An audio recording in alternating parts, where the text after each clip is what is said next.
yɛbɔ quarter finals da na round of 32 yɛ 2 steps away from the quarter o but don say ɛsɛ yɛgye ani ɛsɛ yɛfa no saa because na nke obi anim sɛ yɛbɛtumi ayɛ nti yɛtumi aduru a yɛmfa no saa yɛfa no sɛ ɛnyɛ yɛm sɛpanyi ɔma anya adeɛ coach no mmɔde ma ɔbɛbɔ de baeɛ no deɛ ɛnyɛ koraa ne setup how a ne yɛbɔ yɛ bɔɔ no how a still yɛyɛ down yɛne Colombia yɛahyɛ yɛn menim sɛ nyame na yɛ adom o sɛ kɔsisi bɔ apira meto m'ani hwɛ a hɔ no na Elisha Owusu lazy boot mesi ei na obi nwura boot no kakwa no ase o lazy boot no akɔyɛ dɛ yɛyɛ down by a goal ɛna kɔsisi bɔ asɔ ne srɛ mu so wɔ pra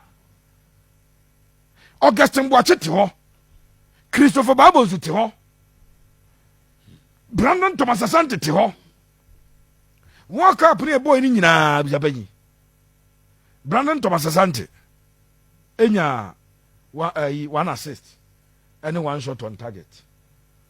Jordan Yu ebo 4 matches. One shoot 2 boni bi ankopo no mo. But sa kwani mobi.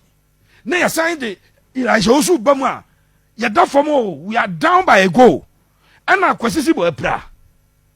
Epra de na nyame ase ba resa ke nyina epeje sekete wurade do ase o. Na nke de Augustin Boakye, Brandon Thomas Asante bi, Christopher Babos. Se mon kwani mon ko kreti chance yenko sego. Na coach na hwe nyame no afre he's on lazy in the boot. Obi answer the man you boot na friends.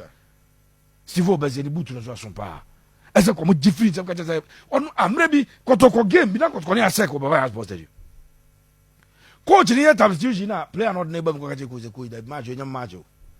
We were form pa man nkom. Man nko de ko abu ampa akwa no ba mu abuzabanyi na kotoko asego. Still coach ni say akwa na define orders nti obe suspend no. Na sa kai Elisha Owusu creative catch coach Mr.